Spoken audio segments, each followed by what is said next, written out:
So maayong hapon mga higala no. So karon is nasuguon ta diri sa Tampat. Nag atiman ta sa atong hayupan bitaw diri nasuguon ta ni mama kay naman siya sa kasunugan. So gikapon na siya og uli bitaw diri So kita na lay mo balik diri kay para magtugoy ani ato ang karabaw bitaw. Kato.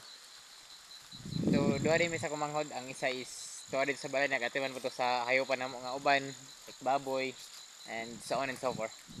So welcome back mga higala no. So karon gyud na nakabalik og vlog or video dira kay kapoy naman kay edit ay. Abi kay vlog. So pakitaan mo sa nindot kay video.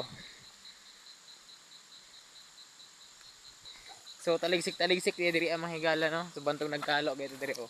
Basa po ta. Napukay kay kanitong kamot mga higala no. So moro to. And God bless.